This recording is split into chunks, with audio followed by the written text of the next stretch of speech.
like to call to order the Charter Township of Chesterfield Regular Township Board meeting for Tuesday, July 9th, 2024 at 7 p.m. to order. Could we all stand, face the flag for the Pledge of Allegiance? I pledge allegiance to the flag of the United States of America and to the republic for which it stands, one nation, under God, indivisible, with liberty and justice for all. Clerk Barry, would you call the roll? Supervisor Kersten. Here. Treasurer Elliott. Here. Trustee Anderson. Here. Trustee Joseph. Here. Trustee Demink. Here. Trustee Vosberg. Here. Clerk Barry is here. Item 4, approval of agenda. Is there a motion to approve the agenda as presented? Motion to approve the agenda as presented. Motion by Clerk Barry, supported by Treasurer Elliott. Clerk Barry. Clerk Barry, aye. Treasurer Elliott. Aye. Trustee Anderson. Aye. Trustee Joseph. Aye. Trustee Demink. Aye.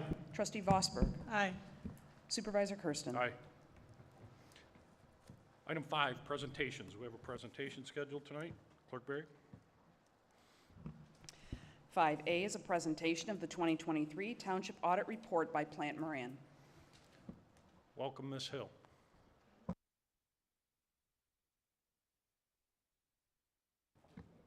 Is that better? All right.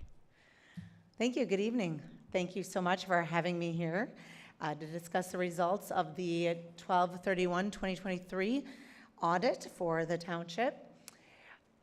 We do have some slides. You should also have in your packet your bound financial statements, your end of audit letter, and then we did perform a compliance audit as well this year related to federal spending. So I'll talk a little bit about that because it was something a little bit different this year.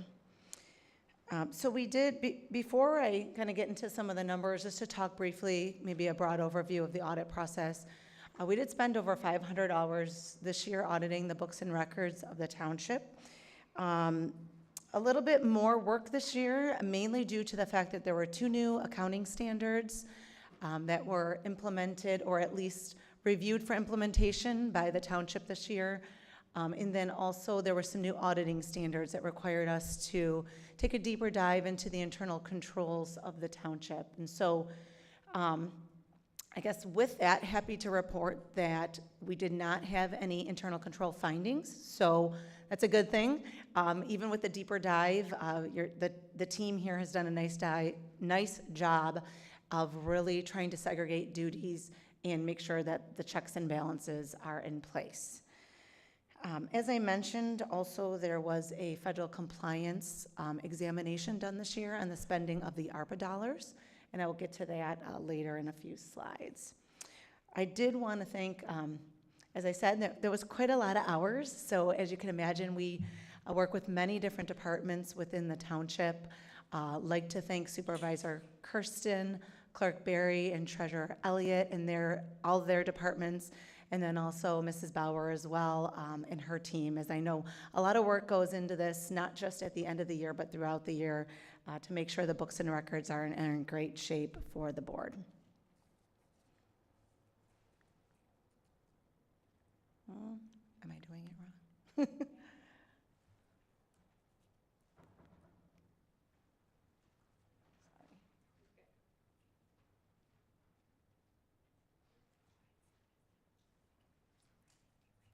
Your computer. Okay.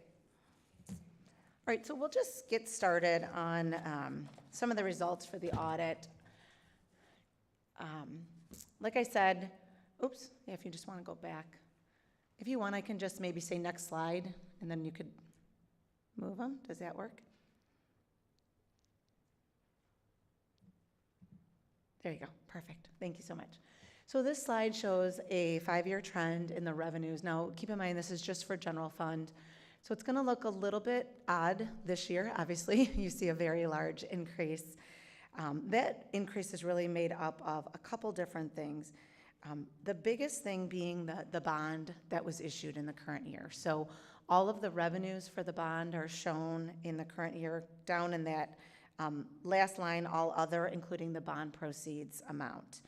So there was approximately $4 million of the debt that was issued that relate to the general fund, And then there was also new revenue in the current year from the special assessment district that was new.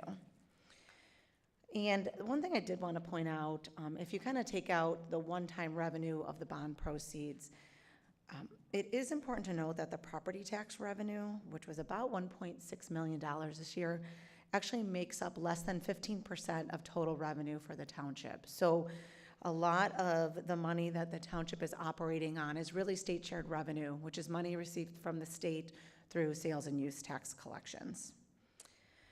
One other item I did want to point out, I think is worth noting, is the kind of yellowish bar, the investment income. So the treasurer's office has really been working hard as the interest rates have gone up to really take advantage of that, and you can see that increase there. Even 5 years ago was only about $390,000. So really taking advantage of the rising rates, and that amount was over $800,000 this year. So extra money for the township to be able to use towards future projects and continue with their operating budget. So if you want to turn to the next slide, thank you. This really focuses on the other side of the puzzle. So we talked about the revenues. This side focuses on general fund expenditures.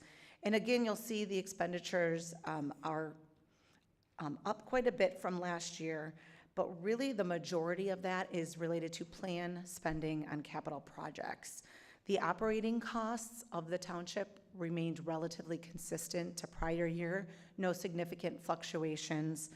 And really the increase is related to the North Bay Industrial Sub and then the Anchor Bay Pump Station, as well as some other road projects, parking lots, so on. So mainly capital related items. And then on the next slide, we'll focus on the general fund balance. So you can see at the end of the year, fund balance was about $11.1 million, up about 10% from prior year. So really the story here is some of the fluctuations in fund balance in the current year just relate to timing, related to bond proceeds, the spending of ARPA dollars, et cetera. But really, the township continues to do a nice job of monitoring the budget, sticking to the budget, and monitoring the expenses. And the fund balance continues to be in a strong position as you continue to have future infrastructure needs and are positioned for continued growth within the township, especially on the commercial side. And then next, this is kind of a broad overview of the Public Safety Fund. So you'll see the revenues are in blue, the expenditures, well, I kind of look green up there. The expenditures are in red, and then the fund balance is that block up there. So the Public Safety Fund ended the year, the fund balance was about $6.3 million, so up a couple $100,000 from prior year. And then you'll also see the revenues and expenses, again, up mainly due to the capital projects and funding related to that. Okay, in the next slide, we'll take a look at the Water and Sewer Fund net position.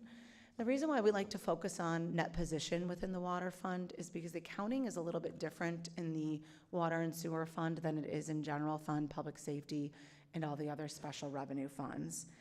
So the number I really want to focus on here is that unrestricted net position, so kind of that top bar. And you'll see that that has really remained relatively consistent from last year, with a slight dip in 2021 related to some legacy costs and changes in the market, but overall has really remained relatively consistent. And so that's the bar that you really want to take a look at. If that bar dips down too low, that's an indicator that the current users of the system are not paying for the current costs to run the system. And the fact that it's been relatively consistent means that the rates are right in line in that the current users are paying current costs.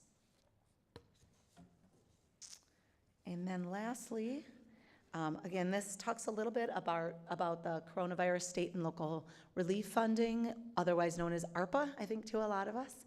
And so the township has spent about $800,000 in the current year, and that is what we audited when we did our compliance examination. Again, happy to say that we did not have any findings, so the township did spend the money in accordance with the grant agreement. We know that projects are still occurring throughout the township, and then this is a kind of reminder that the ARPA grant agreement requires that you need to have formal contracts in place by December 31st, 2024. So, seemed like a long time ago, 4 years ago, right? But that date is quickly approaching, so I know management has been working hard on what projects and how the township's going to best benefit from the use of those dollars. So just a reminder for those. Any questions on any of the numbers that I covered? Board members, any questions for Ms. Hill? Any questions for Ms. Hill? Seeing none? Okay. Pam, I just want to, are you done or? I am, yeah. There is the end of audit letter, but there's really nothing noteworthy, I think, to talk about in that, so. Just wanted to say your team was great. Thank you. Erica and the staff did a great job. Appreciate everything they did. Thank you. Vicki, did I miss anything? Treasurer Elliott? Thank you, Pam, and thank you, Vicki, for the hard work that you did. It's been a pleasure again this year working with you both. Thank you. Thank you. All right, thank you so much.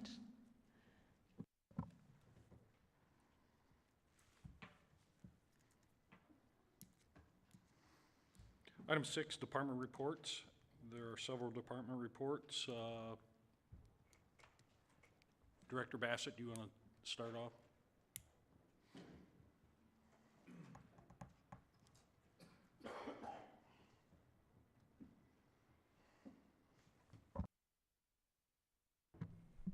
I just wanted to take a minute. We have a short video to watch in just a minute, but we just received our reaccreditation, which the first accreditation happened under then Chief Kersten's direction.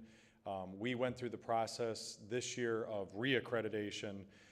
It's, in some ways, the reaccreditation process was almost more challenging because the first time you have to create a proof. The second time you have to create for each of the last 3 years proof and evidence that you are meeting all of the standards. But for myself as a leader of the organization, accreditation does a number of things for us. It ensures that we're meeting professional standards, ensures accountability, that we have community trust, that there is risk management measures in place, ensures training and development throughout the organization, checks operational efficiency and ensures that we are using best practice, and also makes us, increases our opportunity for different funding opportunities within grants. Overall, accreditation serves as a benchmark for quality and excellence, promoting better policing practices and fostering a positive relationship with our community. With that, I'd like to play a short video.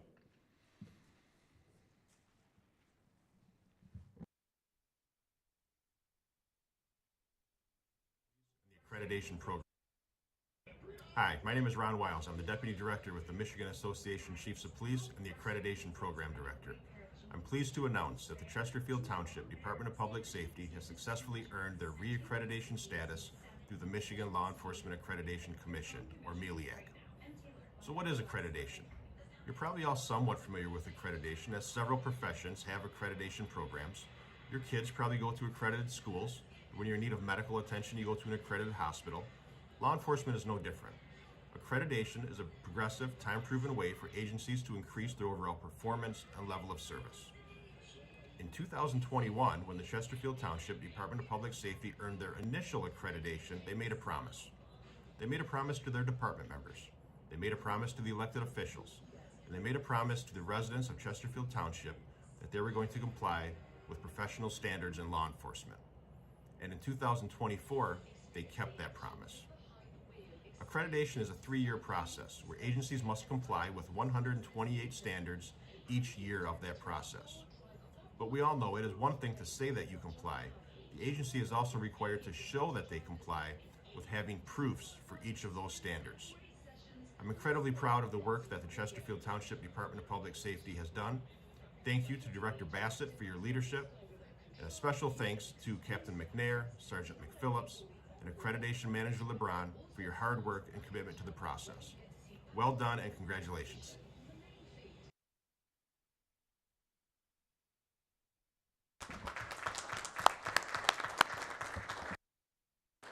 Thank you. Thank you. Trustee DeMike, start with you. I have a few things from Leisure Services. Open positions remain on multiple township commissions, including Parks and Recs Commission and the newly reestablished Beautification Commission and Tree Board. Residents interested in serving on this commission are encouraged to fill out an application form on the website www.chesterfieldtownship.org. Seasonal facility rentals. Brandenburg Park rents 5 facilities daily between Memorial Day weekend and Labor Day weekend. Perfect for graduation parties and birthday parties. Pollard Park offers rentals of baseball diamonds and soccer fields from April through October, an ideal location for team practices and tournaments. You can contact 949-0400 extension 4 to inquire about any upcoming date for your event. That's all for that. Thank you, Mr. Supervisor. Trustee Anderson. Okay, Saturday, July 13th, this Saturday between 10 and 4 p.m. and Sunday between 10 and 3 p.m. World War II reenactment at the Historical Village. They will host the Michigan Military Technical and Historical Society and public demonstrations of authentic World War II combat encampment life and vehicle displays. The event will feature both an Allied and Axis encampment for public displays, with 2 public battles on both days, 11 a.m. and 2 p.m. Military vehicles will be on display. Storytelling presenter, hello girls, women telephone operators during World War II, in a schoolhouse at 1 p.m. Saturday. Food and drinks will be available for purchase, and entrance fee is a donation of $1 per person or $2 per family.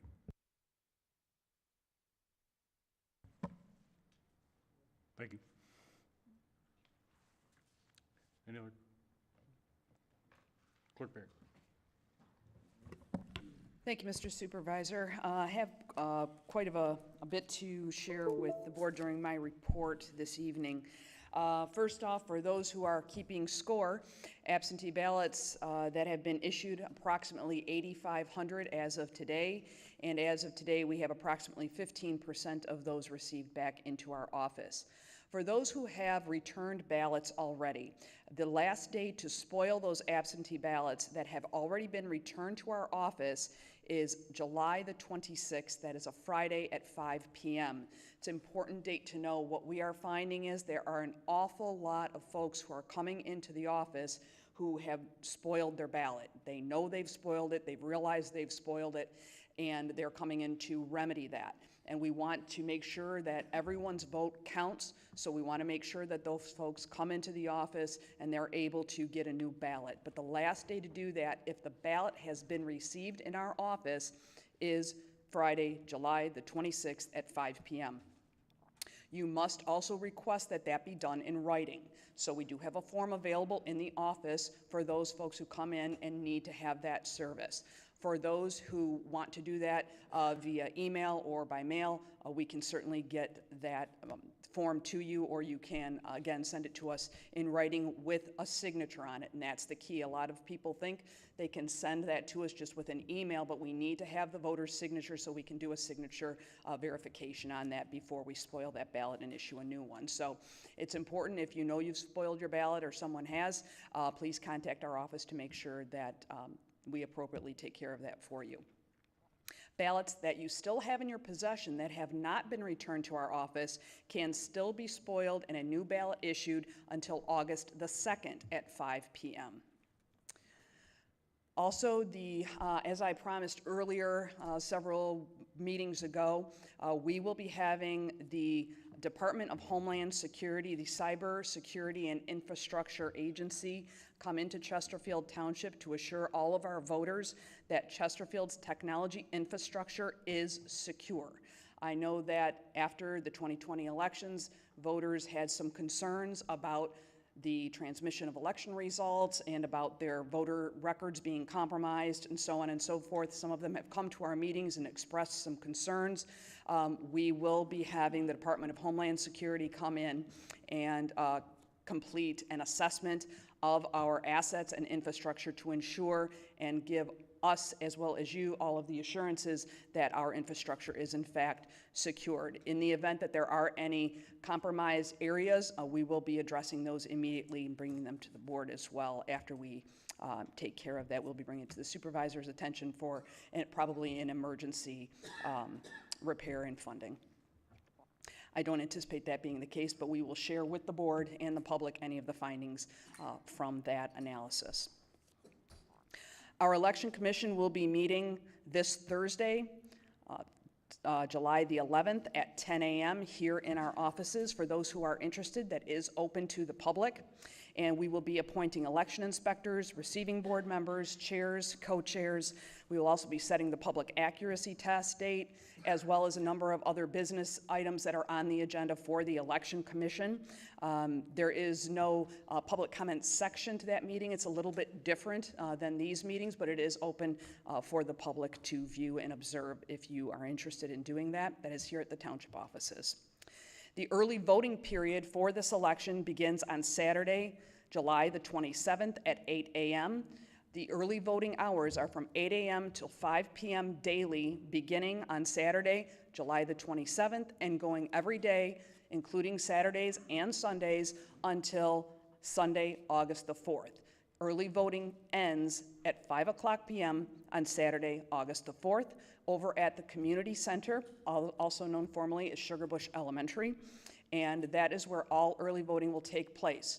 You do have the option, if you have an absentee ballot in your possession and you do not want to send it in the mail, you do not want to return it, you would rather cast that ballot, you may do so by bringing that ballot into the early voting center and tabulate your ballot at that time, just as you would if you were to cast it on election day. You may also surrender that ballot at the early voting center to one of our election inspectors and be issued a new ballot. For example, if you realize you have spoiled that ballot, you may address that issue at the early voting center as well. They will issue a new ballot to you, and you may tabulate that new ballot at the early voting center. So you have a number of options if you have an absentee ballot in your hand, and you have a number of options when you come to the early voting center in terms of when you vote and what type of ballot you can vote as well. Also, we'd like to encourage everyone to please, if you can, vote early. The County Clerk Anthony Ferlini and I are actually we're co-hosting an event on the kickoff day of early voting on Saturday. We're actually very excited about this. On Saturday, July the 27th, we are hosting a very special event from 12 noon until 2 p.m. For those who come out on the first day to vote early, from 12 to 2, you will have the opportunity to meet, take photos with, get autographs by one of the Hockey Town heroes, 4-time Stanley Cup champion Darren McCarty will be on hand to take photos, autographs, tell stories about his time with the Detroit Red Wings. And we're doing all of that just to encourage folks on a beautiful, I'm sure it will be, Saturday afternoon, when I'm sure there's lots of other things to do. We'd like you to take a minute, come by, cast your ballot, and so we're giving a little incentive to do that. Clerk Ferlini and I will also be there to answer any questions that you have about early voting, about the voting process, anything that we can do to help you navigate this election cycle. We know there are a lot of changes, and so we want to be available to answer all of your questions. Thank you. Real quick, just some things from the supervisor's office. I'm working on and we'll bring to the board the creation, I'd like to create a road, streets, pathways, and sidewalks committee. I've spoke to Trustee Vosberg and her long history with in this area. This mirrors what Clinton Township and Shelby Township have done to their community, and it's kind of in relation to funding and funding streams and mechanisms. This committee would kind of take over that that area of constant complaints that we get for improvements, and also understand the mechanism for funding there. Also, it would prioritize some of the sidewalk gap programs that, the gap program that we have within the township that, again, is rated very high in public conversation.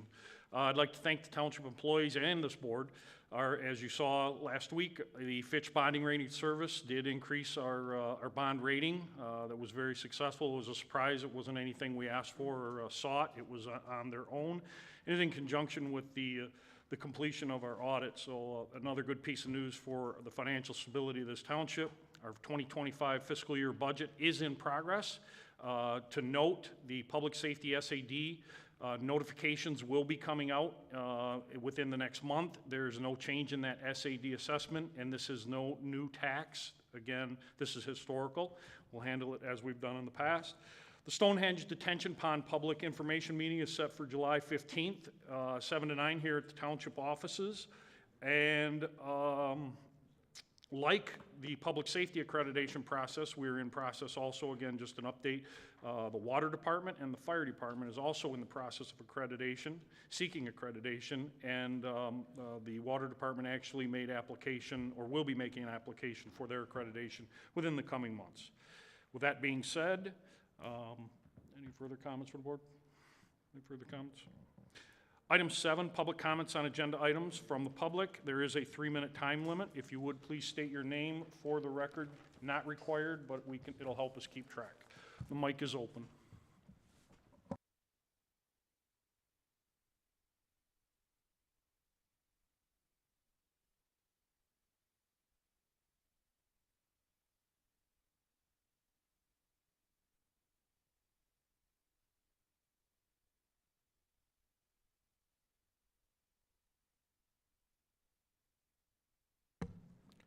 My name is Joe Kadich, live on Sutton.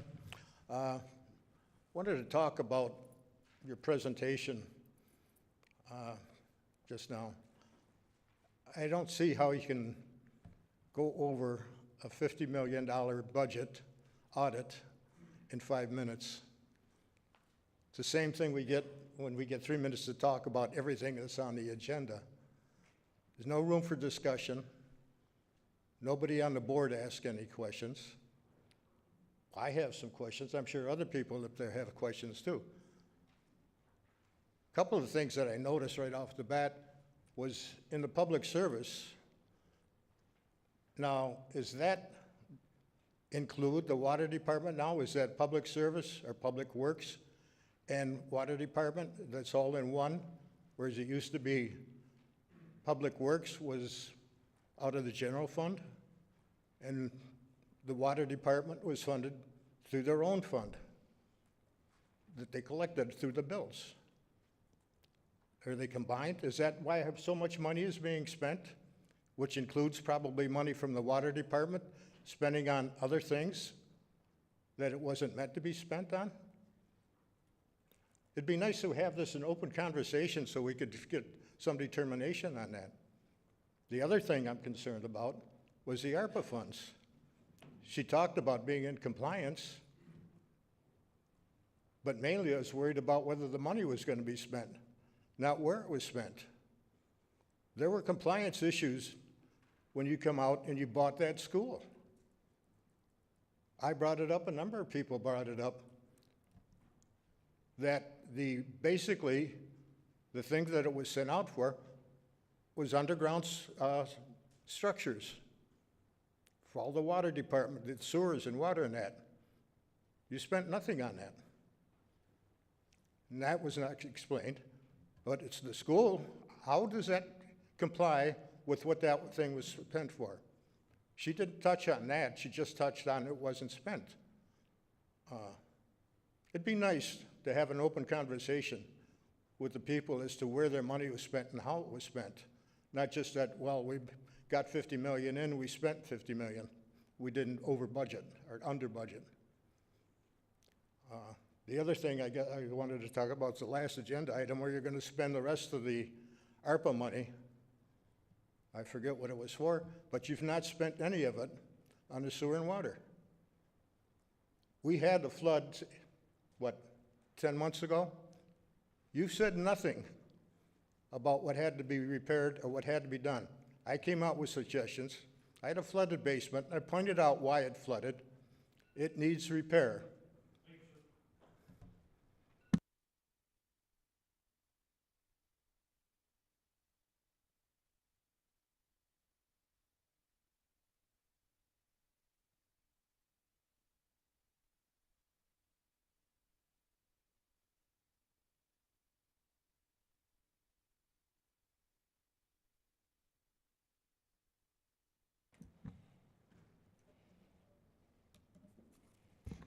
John Speaka, Chesterfield Township. Just a couple quick questions that I think should be pretty easily answered by the board. One of the questions that I have is on the bill run. I noticed that we're paying HRC $7,000 for the sewer and water rate study. So my question is, as a fiscal conservative hawk that I am, is this is going to be approved tonight. I've had several residents ask about this sewer and water rate study, and it hasn't been published. So I would like this sewer and water rate study published prior to the August 6th election. I believe that the study hasn't been published because there's a big sewer and water rate coming, and I don't believe that the majority of this board wants the residents to know that that's coming until after the August 6th primary, and I don't think that's fair or ethical. So I'd like to see that study posted. In regards to what Mr. Kadid said with Plante Moran, I think any presentation that's brought up to the residents, I should think it should be a question and answer. The residents should have the opportunity to ask Plante Moran questions. It shouldn't be a closed-ended, a one-ended conversation. After all, we do, as residents, we pay Plante Moran to do that study. And then on the agenda items for tonight, Agenda E, as far as to approve a recommendation by the Department of Public Safety to purchase a dispatch radio system, I am in full support for that. Item F, to approve a request to do interior renovations at the police department using the ARPA funds. I'm in support of that. The issue that I have with the ARPA funds is that none of the ARPA funds were used for sidewalks in this township. One of the biggest things that I hear from residents is they want sidewalks. Sidewalks is a huge safety factor in this township. So public safety is top priority. I agree with using these funds to make sure that our police and fire department have the latest equipment to make sure that the residents are safe. Thank you.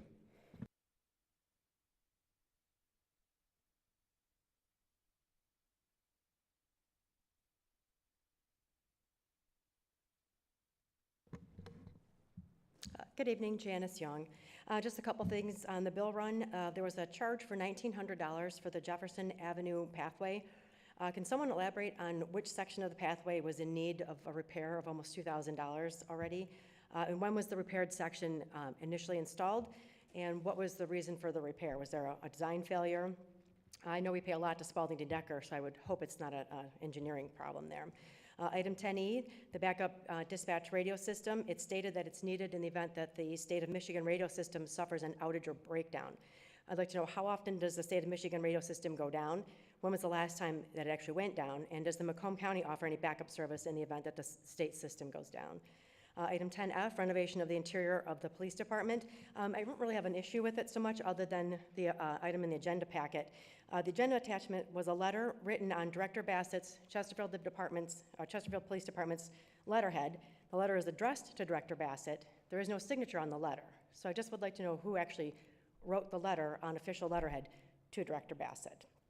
And as Plante Moran mentioned, the ARPA funds may have been spent according to the rules, but not on what our residents really need. I would have preferred to see our roads have some work done.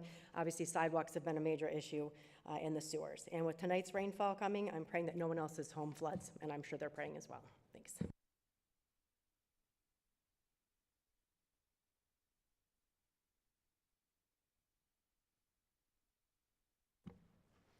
Alrighty, good evening, members of the board. My name is Shane Sellers. I live at 46310 Jasmine Court here in Chesterfield.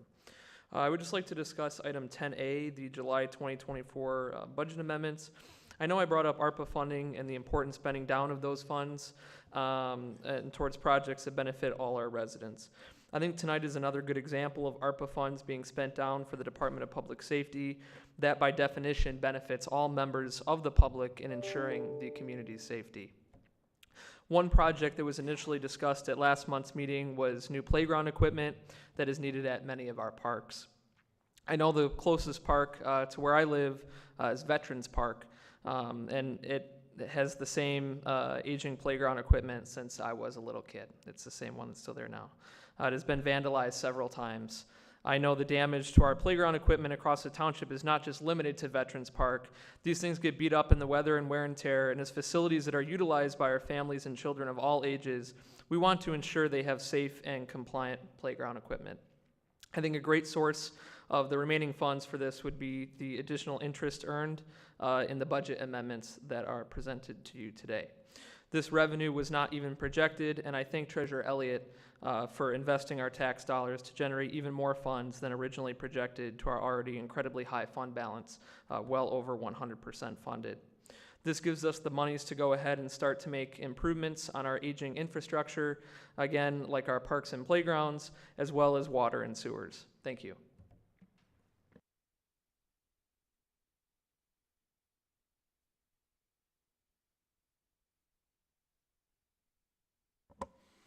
Any more comments? More comments from the public? Item 8, the consent agenda. Clerk Berry. All items under the consent agenda are considered routine by the board and will be enacted in one motion. There is no separate discussion of these items. If discussion of any item is required by a board member, it will be removed from the consent agenda and considered separately. A, approval of the minutes of the regular board meeting of June 25th, 2024. B, approval of the payment of bills as submitted by the Finance Department. Is there a motion to approve? Motion to approve the consent agenda Motion by as trustee presented. Demink. Support. Second by Treasurer Elliott. Discussion? Seeing no discussion. Clerk Berry. Trustee Demink. Aye. Treasurer Elliott. Aye. Trustee Anderson. Aye. Trustee Joseph. Aye. Trustee Vosberg. Aye. Supervisor Kersten. Aye. Clerk Berry, aye. Item 9, public hearing. There are no public hearings scheduled tonight. Item 10, the regular agenda. Item 10A. Clerk Berry. Item 10A is to approve the recommendation by the Finance Department for the July 2024 budget amendments. So moved. Motion by trustee Joseph, supported Second. by Supervisor Kersten. Is that all right? That's fine. Ms. Bauer, floor is yours. All right, as stated, this is the 2024 mid-year budget amendments. This is something that we do every year. I wanted to point out really quickly, though, as it seems like, okay, it's sometimes a quick discussion. There's a lot that goes on behind the scenes. This particular item was emailed out after a lot of work with all the department heads putting in their amendments to the board on the 2nd. So there's been a lot of different dialogue back and forth, and they've had a good opportunity to ask questions and spend time with it. So I will give a quick highlight of these items. The net general fund amendment is $297,084.26. The revenue piece of it, there's two large things that are being amended, is grants. The grant is $3,360,000. That's for the ARPA Fund Community Center purchase and the DNR wetland grant. And then $350,000 is being increased for the interest earned budget amendment.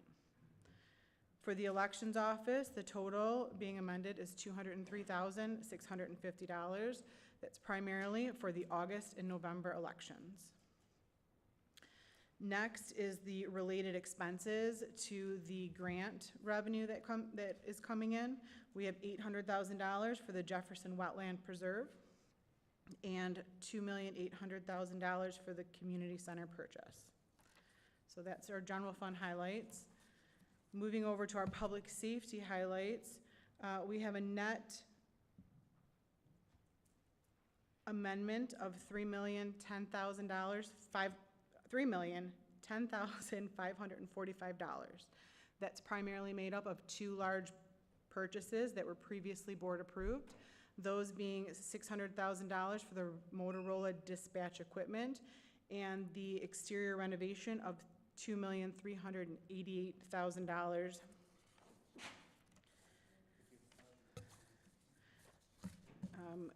Rounding out some of our larger amendments is interest income in our capital project fund of $400,000. We have a an additional interest income for the Water and Sewer Department of $300,000. Does anybody have any questions or wanting to go into? Questions from the board? Trustee Joseph? Yeah, Mr. Supervisor, I'd just like to draw the board and the public's attention to the budget amendment involving the, let me find it here, just one second.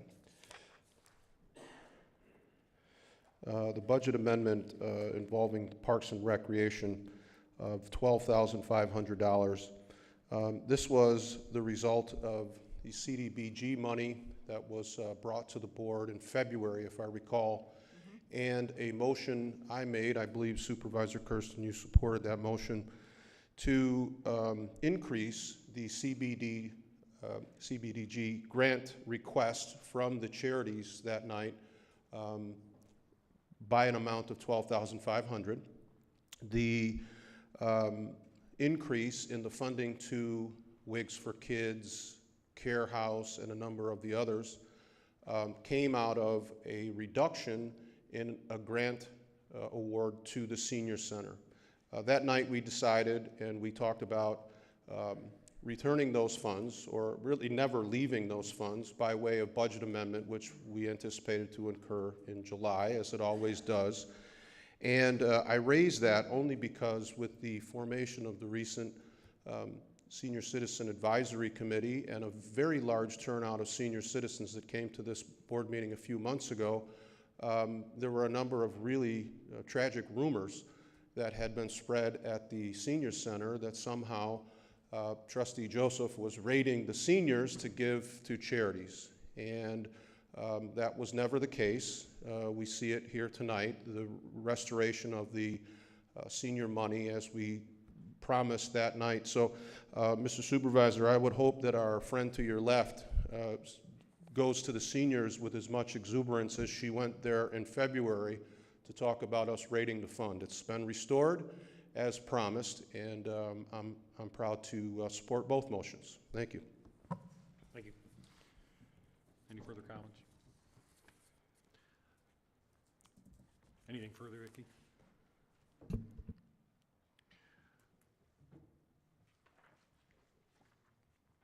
No further discussion, Clerk Berry. I have a motion by Trustee Joseph, supported by Supervisor Kersten, to approve item 10A. Trustee Joseph. Aye. Supervisor Kersten. Aye. Trustee Anderson. Aye. Trustee Demink. Aye. Trustee Vosberg. Aye. Treasurer Elliott. Aye. Clerk Berry, aye. Item 10B. Item 10B is to adopt Proclamation number 2024-04 to designate July 2024 as Parks and Recreation Month. So moved. Motion by Trustee Demink, Support. supported by Trustee Anderson. I think it was Treasurer Elliott. Treasurer Elliott, I'm sorry. So this go ahead. Good? I'll let the clerk read the proclamation first. Would you like me to read it? Good. On behalf of the people of the Chartered Township of Chesterfield, Macomb County, State of Michigan, the Chesterfield Township Board of Trustees do hereby proclaim July 2024 as Parks and Recreation Month. Whereas Parks and Recreation is an integral part of communities throughout this country, including Chesterfield Township, Michigan. And whereas Parks and Recreation promotes health and wellness, improving the physical and mental health of people who live near parks, and whereas Parks and Recreation promotes time spent in nature, which positively impacts mental health by increasing cognitive performance and well-being, and alleviating illnesses such as depression, attention deficit disorders, and Alzheimer's. And whereas Parks and Recreation encourages physical activities by providing space for popular sports, hiking trails, swimming pools, and many other activities designed to promote active lifestyles. And whereas Parks and Recreation is a leading provider of healthy meals, nutrition services, and education. And whereas Park and Recreation programming and education activities such as out-of-school time programming, youth sports, and environmental education are critical to childhood development. And whereas Parks and Recreation increases a community's economic prosperity through increased property values, expansion of the local tax base, increased tourism, the attraction and retention of businesses, and crime reduction. And whereas Parks and Recreation is fundamental to the environmental well-being of our community. And whereas Parks and Recreation is essential and adaptable infrastructure that makes our communities resilient in the face of natural disasters and climate change. And whereas our parks and natural recreation areas ensure the ecological beauty of our community and provide a place for children and adults to connect with nature and recreate outdoors. And whereas the U.S. House of Representatives has designated July as Parks and Recreation Month, and whereas Macomb County recognizes the benefits derived from parks and recreation resources. Now therefore, the Chesterfield Township Board of Trustees do hereby proclaim July 2024 as Parks and Recreation Month in Chesterfield Township. Thank you. Michelle, miss anything? With this proclamation, Chesterfield Township and the board would show support for the programming that we do, the facilities and parks that Parks and Recreation offers, as well as the Parks and Recreation professionals in our department. I know my team works tirelessly every month of the year to put out those programs and to enhance our department. We've made incredible strides in the last several years, and so to recognize that once more as Parks and Recreation Month, the month of July, would be incredible for our team. It would align us with other groups, both Macomb County municipalities as well as nationwide with the National Association as well. Thank you. Questions from the board? Any questions from the board? I have a motion by Trustee Demink, supported by Treasurer Elliott, to approve 10B. Clerk Berry? Trustee Demink. Aye. Treasurer Elliott. Aye. Trustee Anderson. Aye. Trustee Joseph. Aye. Trustee Vosberg. Aye. Supervisor Kersten. Aye. Clerk Berry, aye. Thank you, Michelle. Item 10C. Item 10C is to approve a recommendation by Department of Public Service for the repair of a sanitary pump at the Cotton Road Sanitary Station by Kennedy Industries at a total cost of $19,995. Do I have a motion to approve? So moved. Trustee Joseph, supported by Trustee Vosberg. Mr. Kosier? Yes, our Department of Public Services team over there pulled the pump at the Cotton Road pump station, found that the mechanical seal had leaked, causing damage to the electrical components of the pump. So they pulled it, brought it over to Kennedy. Kennedy currently has it and breaking it down to make the repair when we approve it. Thank you, sir. Questions from the board? Any questions from the board? I have a motion by Trustee Joseph, supported by Trustee Vosberg, to approve item 10C. Clerk Berry? Trustee Joseph. Aye. Trustee Vosberg. Aye. Trustee Anderson. Aye. Trustee Demink. Aye. Treasurer Elliott. Aye. Supervisor Kersten. Aye. Clerk Berry, aye. Thank you, sir. Item 10D. Item 10D is to approve a recommendation by the Department of Public Safety to approve a 12-month lease extension with Enterprise on the 2021 Chevrolet Tahoe currently used by the Chesterfield Township Fire Department Administration in the amount not to exceed $10,500. Supervisor Kersten will make a motion to approve. Is there any support? Second. Clerk Berry? Director Bassett, add to it? I don't have a whole lot to add to this one, just we made the determination that extending this lease for 1 year worked best for our fleet program. We'll plan on replacing it in the following budget year. Thank you, sir. Questions from the board? I have a motion by Supervisor Kersten, supported by Clerk Berry, to approve item 10D. Clerk Berry? Supervisor Kersten. Aye. Clerk Berry, aye. Trustee Anderson. Aye. Trustee Joseph. Aye. Trustee Demink. Aye. Trustee Vosberg. Aye. Treasurer Elliott. Aye. When you're ready, item 10E. Item 10E is to approve a recommendation by the Department of Public Safety to purchase a backup dispatch radio system for Macomb County Emergency Management and Technical Services in the amount of $32,621.50 with the use of ARPA funds. So moved. Support. Motion by Demink, supported by Trustee Anderson.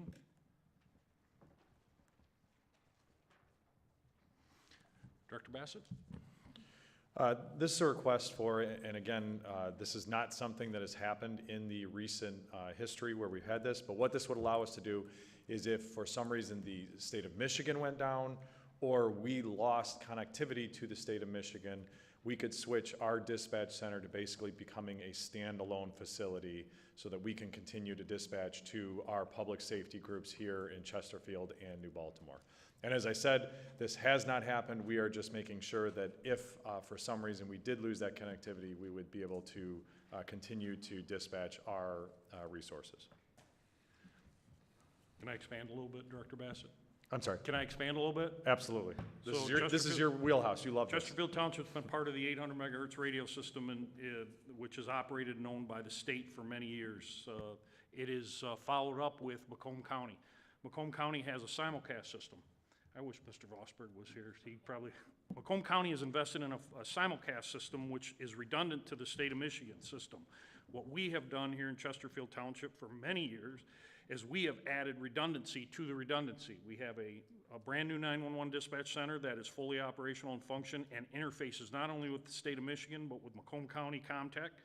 And we have a backup center placed at the fire department that backs up our internal network. So we have redundancy after redundancy after redundancy, all within the state radio system, which, if you recall, a month ago, we fund it yearly for the service, and the failure within this system literally has never happened. What it also affords is, since the improvements the board approved, our public safety officers, police officers, and firefighters will have the ability, as we expand on it, the ability to hit a button for emergency calls should they need distress. Their geolocation will pop up on the dispatch screen. The dispatcher will know immediately where they're at, and we'll expand this into the fire service in case the firefighters going into a house become trapped or dislocated. They have the ability, they don't have to speak. They hit the button, they become sedentary, their emergency call button goes off, the dispatchers automatically know. This is a great investment. It is a years of investment through the previous boards and through this board to expand and allow our public safety officers and firefighters and EMS personnel and dispatchers to have top-of-the-line equipment, and we interface across all levels, from the state of Michigan down to the county into this community. So I thank you for that opportunity to expand on it. Yes, there's a lot of money that we spend on this, and it's well worth it. Thank you. Mr. Supervisor, if I could just... Please. One of the comments was, has it ever happened before? And, it has happened to other communities. And when we were talking about through the accreditation process, the reason that we don't have this is because we have traditionally invested in making sure that we have, as you said, redundancies that continue. One element that hasn't been touched on is we also dispatch for New Baltimore, and I think our investment in our system is what allowed us to say to them, our partners, we're going to need you to contribute a little bit more. So when contract time came around, we were able to show that it's going to cost a little more because we invest more, and they are our partner, and they also receive the benefit of our investment. And I think one of the most proud things for me is our investment in public safety over the years. And I say it probably too redundantly, but I don't think local government has a deeper priority than making sure that its citizens are safe. And we do that by making certain that you have the equipment, training, and personnel that's necessary to do that job. So thank you. Thank you. Any further comments? Trustee DeMay. Director Bass is incorrect. Under the state system, our radios work anywhere in the state. Correct. Yeah. I was recently on the west side with my departments, and radios were working on the west side of the They will state. work anywhere in the Tied into state. the 800 system, you can go anywhere in the state and your radios work, so, thank you. You are correct. I have a motion. Oh, Trustee Vosberg. I'm sorry. Thank you. And I believe the Chesterfield Township had the 800 megahertz system before the county did. So, We did.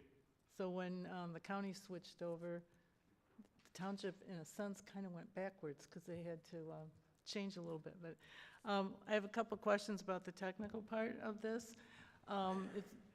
If we ever had to use this backup system, how would that work only just in Chesterfield and New Baltimore? So exactly how far, I don't know, but we did make sure that it would cover our entire township as well as our partners in New Baltimore. But it's not designed to cover the whole state. It is not. Like the current system is. It's just meant for an emergency. Correct, and it would not cover the whole state. Right, which is fine. For $32,000, you probably couldn't cover the whole state. And then I see that Mickey Simmons is from the county radio department. Correct. I think you told me that. And all of the technical things have been checked already to make sure, like the antenna that's going to be installed will be sufficient to. Yes, and that's why we specifically brought in Mickey Simmons to make sure, and he's been working with us hand in hand through not only the dispatch center and that whole extensive renovation. He also made sure to work with us on these specs, that we were getting the proper specs, that we had what we needed if we were able to get this approved this evening. Okay, and does the state radio system also concur? Yes. With the ability to do what we think what we want it to do? Yes. All right, they thank do. you very much. Thank you, Mr. Chair.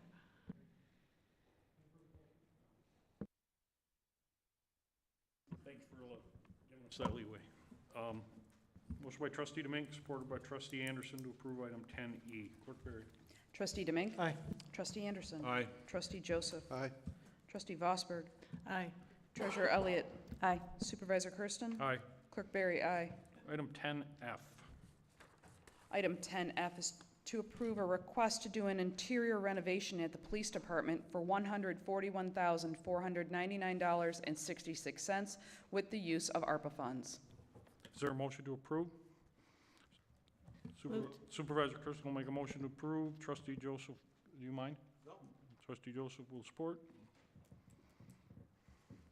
Director Bassett. So first, I think this was pointed out earlier, but in full disclosure, last week I had some of my administrative team off, so I was responsible for trying to get this uploaded. So I have the copy with the signature on my desk. I apologize, that is my oversight. I uploaded the wrong document. This was developed by our training sergeant. Sergeant McPhillips is who wrote this document, and you are correct, I messed that up. But in doing this is something we've had a capital improvement plan for quite a number of years to look at this. This is to deal with some of the needs that we have. One, through accreditation, and they actually noted this, that we have a space in what we're calling a wellness space. That is when we have officers who have worked over, let's say, through midnights, they have 2 or 3 hours before court, they don't really have sufficient time to go home, some space where they can go kind of out of the way and just rest for a moment if that is what is appropriate. So that's part of this. Also, just we have a number of items that we need to develop new offices in our space for the Detective Bureau and in records, and also change the file storage systems. So that is what's reflected before you. Happy to answer any questions. Questions from the board? Trustee Joseph. Chief, or Director Bassett, in our discussion several months ago, the concept of this wellness room also had another function, and that was something that was very important regarding opportunities to debrief. So when officers are on the job and they encounter something that is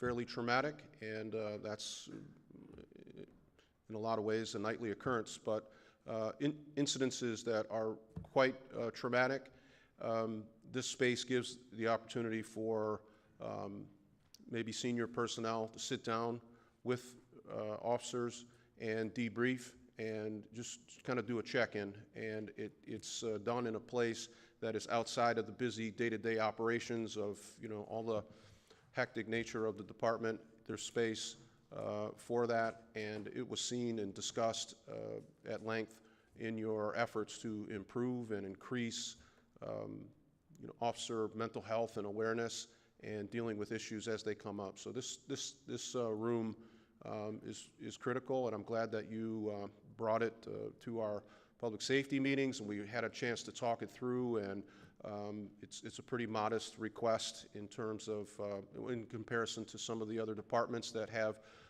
needs and wants as it relates to ARPA. So I thought this was a great investment, and it keeps in line with the commitment to our officers and public safety personnel.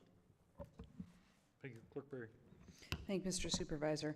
It's not very often that I speak on public safety items, only because we have so many other board members who speak so much more eloquently than I. But in this case, I'd like to speak on behalf of this item.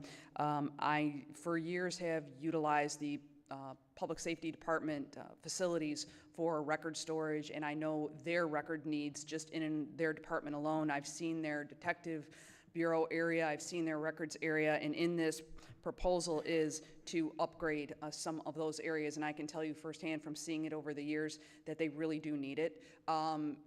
Especially, I can't speak to modern detective practices and what their needs are, but I can say for modern records management needs, they really do need the upgrades that are being proposed here for modern records management. They do the best they can with what they have, but I believe that this will make them, not only make it more pleasant place for them to work, but also give them some more, I think they're gonna realize some efficiencies with some of the upgrades you're looking at. It's amazing how much just, modern furnishings can do to help increase the efficiency of the space that they're working in, especially when you're dealing with records, just the additional technology needs that you have, not to mention dealing with physical records. So I support this item and encourage my fellow board members to do so as well.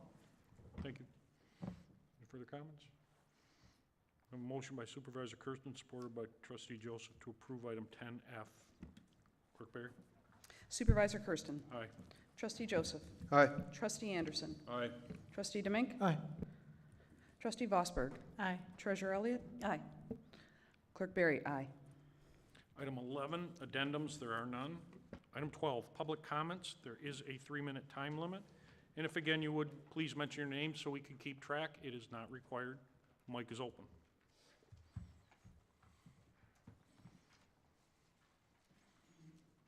The mic is open.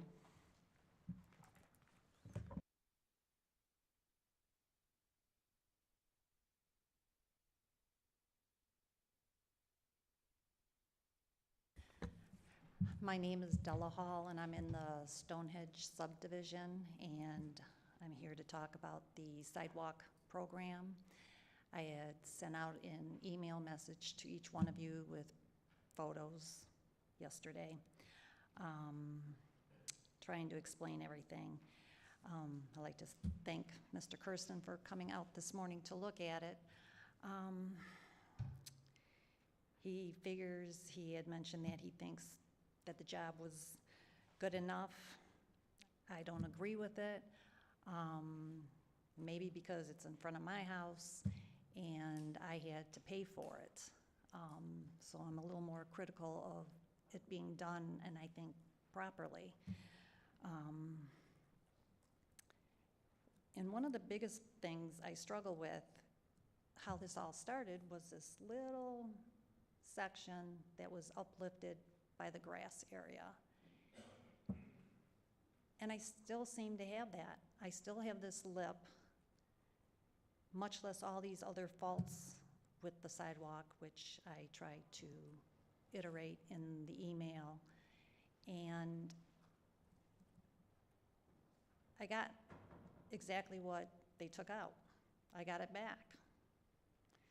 So I really struggle with, how can you remove a piece of cement and give me the same thing that was taken out? Much less a lot of other difficulties with it. And joints, and not having a joint in there, maybe it won't break and crack for another year or two. But I have a feeling this piece of cement is going to be a problem. Mr. Kersten, you had asked me what I wanted. And I don't know of any other way to fix this piece except for removal, unless there's other options out there that I'm unaware of. But I'm willing to listen and discuss it and hopefully solve this, because I know this is probably going to close, because it'll be a year next month that this was poured, and I have been working on it since then. So I appreciate your time. Thank you.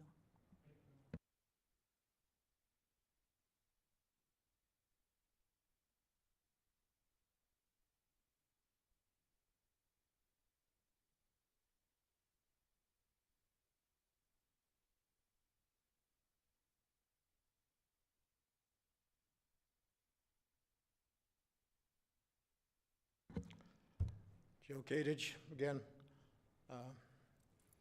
One of the things I wanted to talk about was the previous meeting in which Supervisor Kersten converted the 64-acre lagoon property into a conservancy. Basically, it was at the wishes of Selfridge. I suggested they sell it to Selfridge. Selfridge has got money. Governor gave them, or has $100 million to improve what Selfridge needs for the expansion.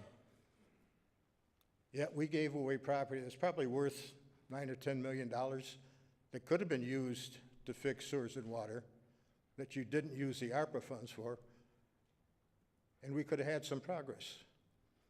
We had a discussion online on that, Supervisor Kersten and I, after that thing hit the paper, and argued each way as to why they should, why they shouldn't do that. But the thing that struck me at the end of one of his comments, which I presume he's supposed to be working for the township, was that it ended with, "Go Team Selfridge." I read back to you, it should be "Go Teams Chesterfield." I don't understand why you would come up with a comment like that.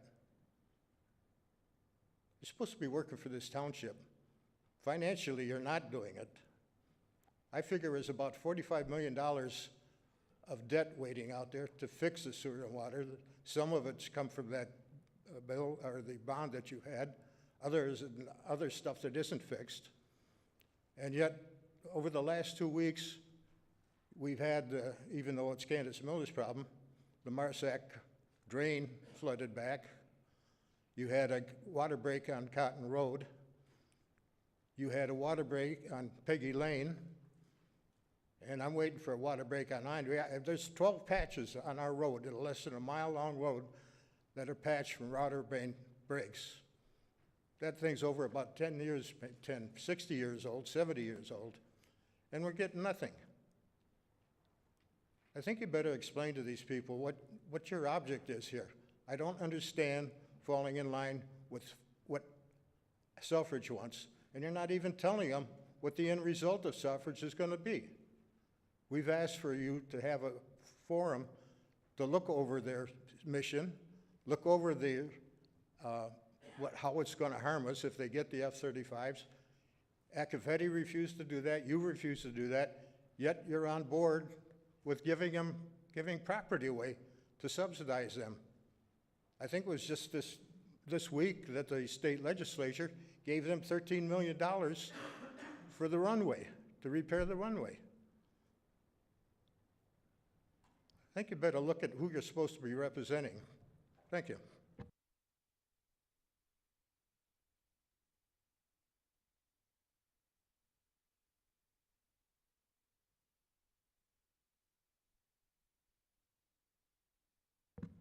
Janice Young. First, I want to just point out that my questions on the dispatch radio were in no means that I was against the dispatch radio. I just am happy to hear that there are fail-safes in place, that there have not been failures in the system, and I'm sure everybody else is probably relieved to find that out as well. That being said, I want to thank Supervisor Kersten and Director Bassett for addressing those questions, and for Director Bassett clarifying the missing page on that letter. As far as sidewalks go, no one is happy with the quality of the work. I've talked to a lot of people in the township. I've been hitting the sidewalks, and it's garbage work out there. You all know that. I mean, I'm not telling you anything new. People pay for that. They paid good money for that, and there's not one of them that said they love their new sidewalk. I paid to have mine leveled. I love my sidewalk, but I paid for quality work, and I got quality work. Ms. Hall lives in my subdivision, so I've seen firsthand the slab that she's talking about. It is not the worst one that I've seen. I can show you a picture of the one at Stratford and Sherlock. Literally has a hole in it. It's brand new concrete. I hope the homeowner has reached out. I've encouraged them to. I don't know if they have or not. Their corner sidewalk has a gap at least this big, right down the street from where all the repairs are made. So I don't know how that got missed when the rest of them were done. But Ms. Hall's sidewalk, she's not happy with the quality of the work, and it cost her almost $300. And from what she's told me, the lip is the equivalent to what was there to begin with. So she paid for something that she already had.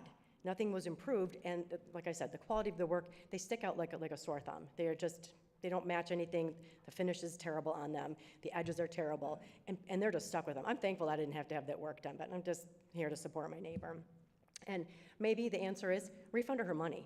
let her go get the slab redone by a professional that can actually do quality work. That's just my suggestion on that. The Stonehenge informational meeting that's coming up on the 15th, I had emailed the board and asked them if the board would be in attendance. I am not confident in the person that has been assigned to provide the information at that meeting, as I stressed in my email to you. I won't call them out here.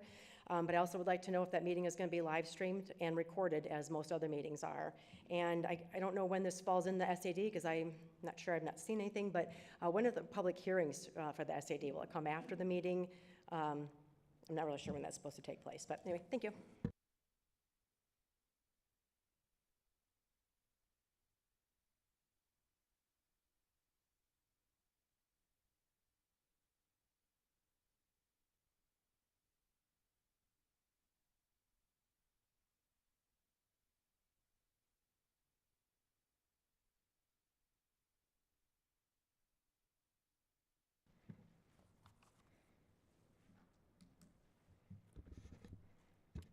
Chesterfield Township, John speaker. I'd like to just remind the residents, we're 28 days away from the August 6th primary, and I encourage every eligible voter in the township to vote. So the 3 top spots in the township, whether it's the supervisor spot, the treasurer spot, and the clerk spot, will be determined on August 6th. I encourage the voters to be very careful on their ballots and not to cross party lines. So, Supervisor Kersten, I've asked you several times on why Clerk Berry was moved out of the community center and put in the senior center.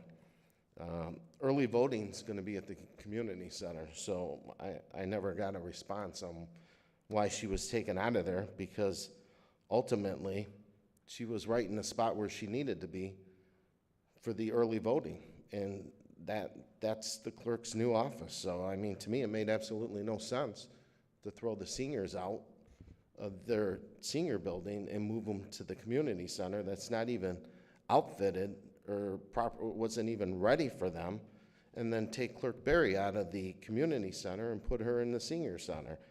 And on the last bill run, there were thousands of dollars of taxpayers' money spent for that unnecessary, ridiculous move that you made her do.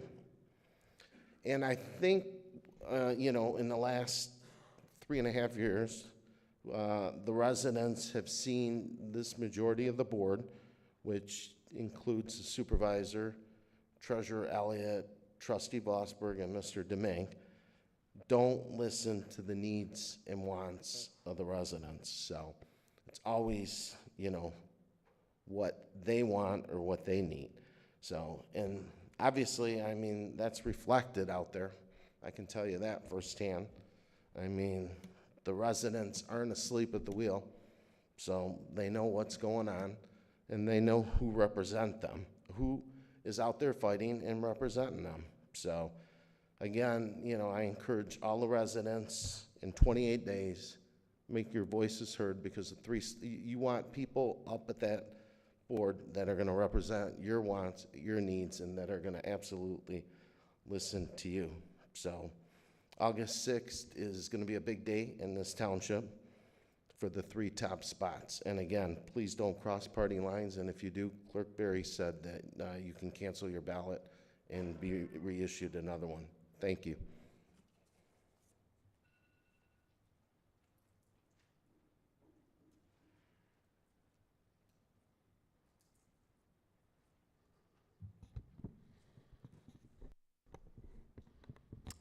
All right, Mike Horton, 50393 Bauer. So first and foremost, I hope everyone had a good 4th of July weekend and a good holiday. I'd like to say thank you to the hard work that the fire department did on 4th of July, quickly responding to the fire that had taken down that house, and got to work as well as all the people that respond to mutual aid. That showcases the importance of what our firefighters do on a daily basis, and the importance that our township should be in full support of them. Aside from that, at the last meeting, a participant in the audience came up here and said that people come to the podium to campaign, and it's part of reactionary politics that normally this doesn't happen, but here in this community, this has been a tit-for-tat sort of thing that has been over the years, over the distrust that has been sowed by this board and throughout the actions of the community, and that people become reactionary to those types of events. This happened consistently in 2022 and in 2020, from my perception. And it is going to continue that way. I made these warnings years ago that this election was going to be very contentious. And if you remember, if you don't have the goldfish memory, 2020, we had in the Republican primary, 6 people running for 4 trustee spots in the Republican primary of that year. It is now double that for those same number of spots on a ballot for the general election. Now, we all know that this is a Republican area, so we know that the primary is the real election and the general is more of a formality. But knowing that, we see how disconnected and distrustful this board has been to the general public, that forces many people who were not ideally people who would have run in the past. It's only a decision they made only a couple of months ago to run. And one has to wonder what drove them to even become candidates if that was never their political ambitions. And it's because of distrust. It's because of constantly being limited on their capabilities of speaking here, constantly being rejected and having anything answered by this government. And so when you have that go into effect, the reactionary politics take hold. This is not new to this community, nor is it absent anywhere else. This is an American phenomenon all too well. Actually, no, it's more of an international phenomenon too, because you see it happening in Europe right now with their elections. When you do not create this system that allows for the trust of the community to be within its leaders, reactionary politics takes hold. And worst case scenario, the mob mentality takes hold. And thus, reason is thrown out the window just to spite whoever is in charge. Thank you.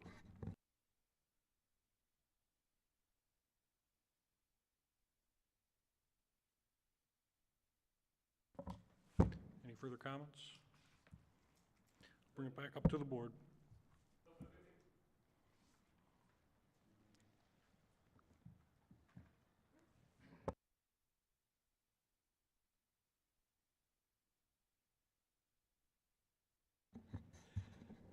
Mike Rayner, Chesterfield Township. Good evening, residents and board. I'd like to begin where I left off, didn't quite finish, I get distracted sometimes. And that was the need for the township.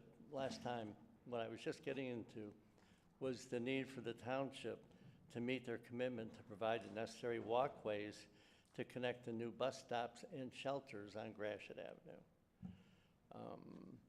I was very pleased to learn that the township had taken some initiative, spoke to SMART, and had worked out a general plan on what we want to do to improve it, and I was very impressed. And also, I had an opportunity to talk to Kathy Elliott, who was also excited, and she took a lot of time with me to kind of point out what she thought was going to be the outcome.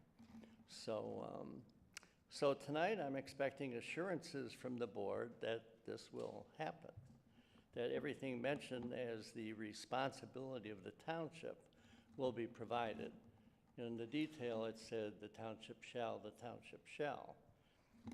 Now, at the last meeting, David Joseph, typical of his willingness to help whenever and wherever possible, agreed to investigate the situation for me. And I gave him a copy of the particulars, and I'm anxious to hear his answer.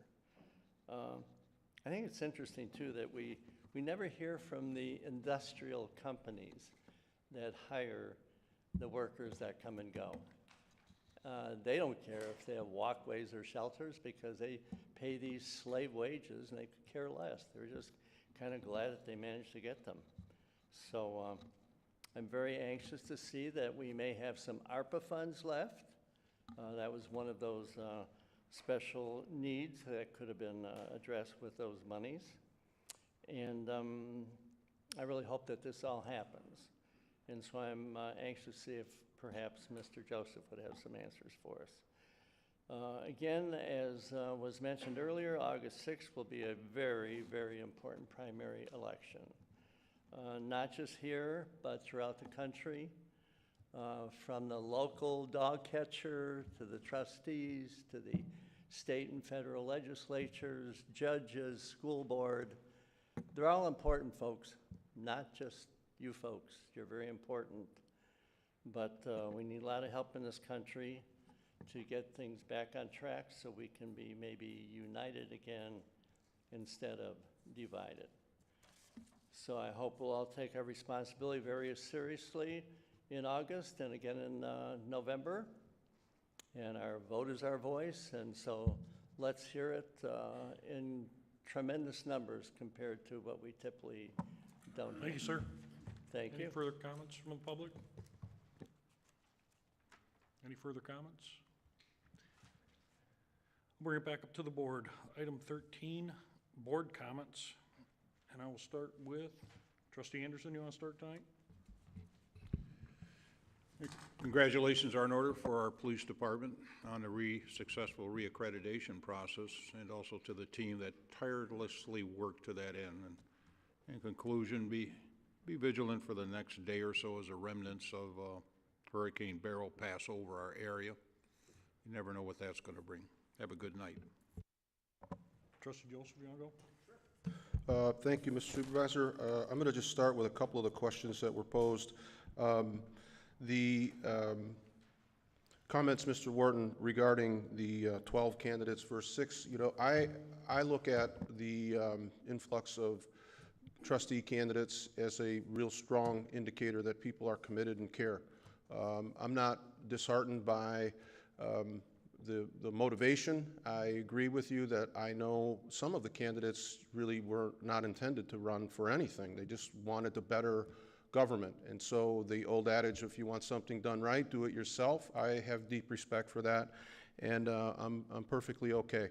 The thing that I'm not okay with, and you know, I did hear from, well, Mr. Speaker this afternoon called me, and some frustration about what I think comes up during every campaign season, you know, signs everywhere in the right-of-way and empty fields. You know, it goes with the territory, and our policy as a township, I think that we've always tried, past administrations have always tried to stay out of the signs. They get very controversial, and to get out of the sign business unless it impacts safety, if there is something that's blocking motorist view and so forth. So I'm okay with that. Mr. Rayner, I did reach out, and I appreciate your confidence in me. I thought that the first best step might be to talk with our chamber groups who have much more connection with our businesses, because what I'm finding is some of these businesses are really unaware of how their employees get to them. And many, from some of the feedback, many were surprised that they had employees that were reliant on the bus and what they could do. So that was my start. I'll be honest with you, I wasn't able to get a tremendous amount done. I've shared with a few people, and I'll share it with the board. My wife has been very sick over the past few months, and it drove me to a place of even contemplating whether or not my best work was done at home and not here. I had seriously considered not running, and she was pretty emphatic that we're going to make it through. So she's had 2 surgeries in the last 6 weeks. The most recent one was on Friday. And our oncologists are very hopeful that she's, her situation was caught in time, and we're praying that pathology supports no need for chemo and radiation. But to be honest with you, that's been my really entire focus over the last month. And you know, I'm struggling to keep my head above water, but I haven't forgot about you or some of the other residents that have contacted me, particularly over at Salt River, and concerns about construction and things over there. So I'm doing my best, and I'll continue to do my best. When you take this job, you have an obligation. I treat that very seriously, and I'll continue to do that. The last comment, if I could, one of the candidates for trustee that got up and spoke tonight is somebody that I had tremendous faith in voted for you, sir, when you were elected to the school board, and I'm actually very disappointed to see you here tonight. Our superintendent stepped down, and there's a special meeting tonight of the L'Anse Creuse School Board. You have no business being here when I voted for you to be there. You're supposed to be there tonight to take action to replace our superintendent, and not here to congratulate your slate member on playground equipment. Very disappointed in you. I expect better from you. You have a responsibility to that board first, not the job that you would like to get. And I would ask you to realign your priorities and take care of the things that the people, including me, elected you to do. It's very disappointing to see you here tonight. Thank you.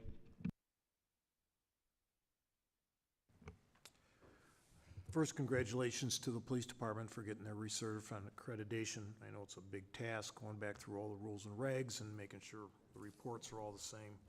So kudos to Director Bassett and the entire staff at the PD. Also, great shout out and excellent job to the fire department for putting out that fire caused by fireworks over the weekend. Could have been nasty, but thank God everybody survived and no one was hurt. And it was already brought up about the rain coming. Good suggestion to residents. If you have a ditch in front of your house, go out there with a rake. And like right where the culverts go under the driveway, if there's any garbage or debris in there, pull it up higher so the water flows. It happens in my sub. I do mine and a couple of my neighbors. But it makes a difference. You know, the water's, and you know, they're talking massive amounts of water. Great Lakes Water said there could be problems with the system. You know, I'm hearing 2 to 4 inches rain. Who knows what we're going to get? But we all know there's going to be water around it.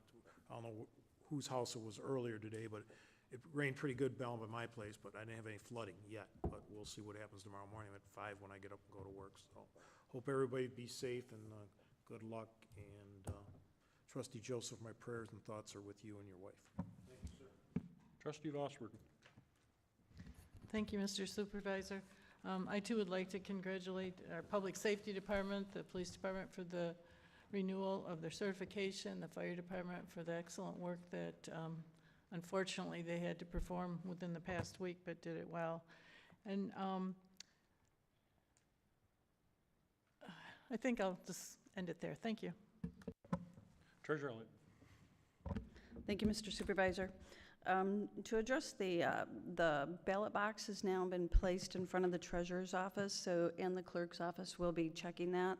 Tax and water bills are accepted at the treasurer's office, which is down at that end of the hallway or the north end of the building, and the clerk's office is at the south end of the building. So if you're coming in, you know, make sure that you park most conveniently for that. And we're doing our best to be able to help folks find their way around the building and to get their business taken care of. I want to thank the supervisor's office. After the last board meeting, they began to immediately work on a plan to repair and replace any playground equipment, as long and also to address issues at Pollard Park. I want to extend congratulations to all the employees who worked hard to achieve both the accreditation for the public safety and our positive financial audit review. I do want to clarify that the 64 acres that was placed in conservancy is actually owned by the township, has not been, is not owned by Selfridge. Thank you. Clerk Barry.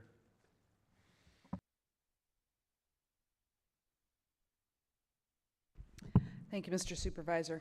As Treasurer Elliott pointed out or mentioned, the clerk's office is now at the far end where the senior center was, at the far end of the building, opposite kind of from where everybody else is at.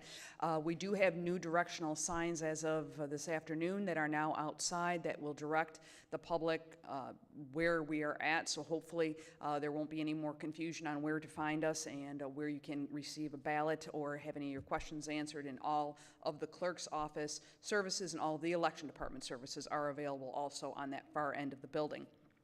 Also, one of the things that my staff and I discussed today is why people are spoiling so many ballots. And they understand that when they cross over and they vote for candidates from both columns, that's why they're spoiling their ballot. But what they don't understand quite enough of is why they can't do that. And I'm just going to take a few seconds to explain why we can't do that.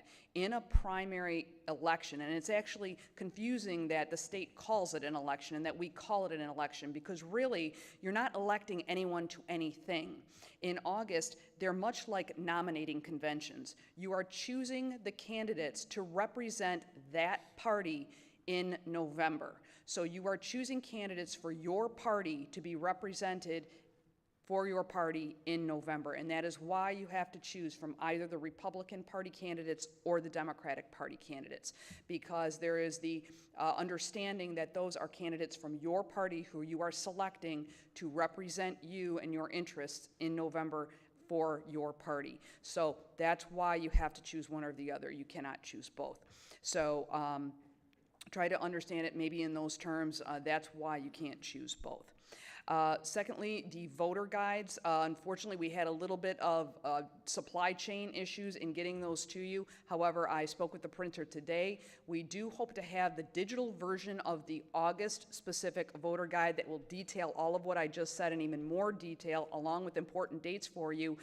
We expect to have that online on our website by the end of the week, and then have the physical copy of that available for you and in residents' hands by the end of next week, providing we don't have any more paper delivery issues. As you can imagine right now, paper is at a premium because clerks and other governmental entities all over the country right now are printing ballots, and there's a bit of a supply chain shortage on paper right now. So, but we believe that that has been addressed. Lastly, one of the other things I talk to my staff about, and we preach it all the time in election training in particular because we deal with the public all of the time, is to treat everyone with kindness, courtesy, and respect. That is what we do, whether we agree with each other or not. We can be kind, courteous, and respectful to each other, even if we disagree, particularly when we disagree. And if you just allow me 30 more seconds, Mr. Supervisor. As Trustee Joseph mentioned, he had mentioned to me the situation, in his personal situation last week, and I hope you don't mind, but I did not share the specifics, but I just said, you know, we don't know what people are going through. And so be cognizant of that. And it doesn't cost anything to be kind, courteous, and respectful. And so I asked them to keep your family in their prayers. So on behalf of all of the members of the clerk's office, we're all keeping you and your family in our prayers. So absolutely. So please keep in mind when we're out there dealing with each other, kindness, courtesy, and respect costs nothing, and we gain everything. So thank you. The Plante Moran presentation tonight pretty much stands on its own. We will post that on our public pages for the public to look at and scrutinize and view. We'll get it up there as soon as possible. Just to clarify, the Public Safety Department and the Public Services Department, they don't intermingle. You can't.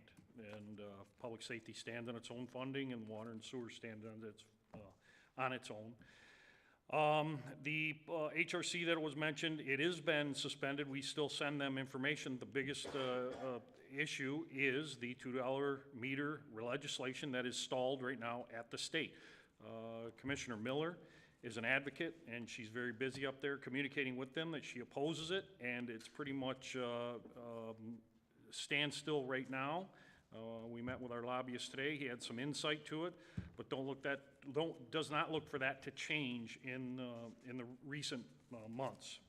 And we'll continue to wait to see. That is an impact on our residents' water rates and meter rates. So we do have a plan. We're working on a plan for renovate or renew, replace all of the playscapes within the township.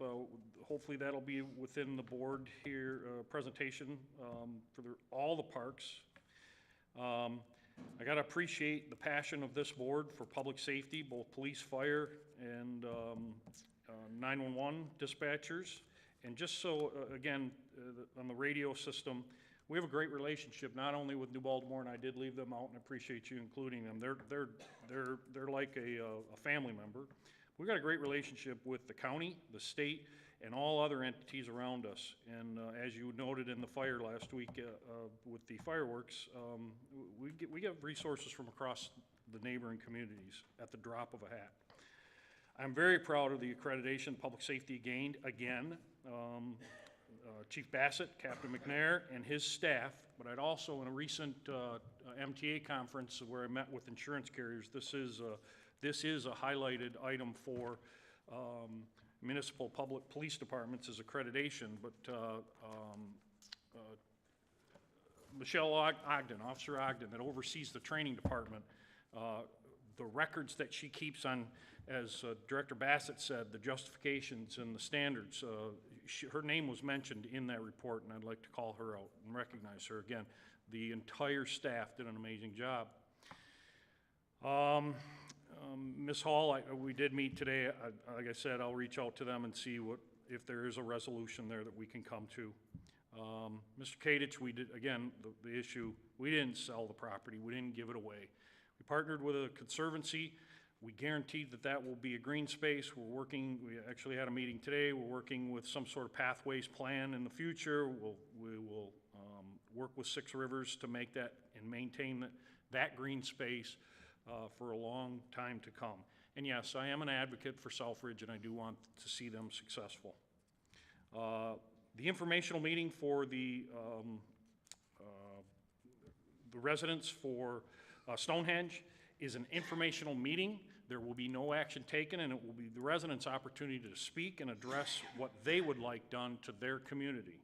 And again, it'll be totally in the residents' hands when we walk out of there. If they choose not to proceed with the project, then the project doesn't get done. It's very simple. But we will provide the residents with all the information that we have and provide them with what the cost potentially could be. Dave, I wish Chris the best. You know that. And I am very perfectly with whatever the residents decide on August 6th, the residents will decide. And I will abide by them. So with that being said, I have no further comments. I will make a motion to adjourn. A motion to adjourn, supported by Treasurer Elliott. All those in favor? Aye. Opposed? Meeting's adjourned. What time you got on that? 8:36.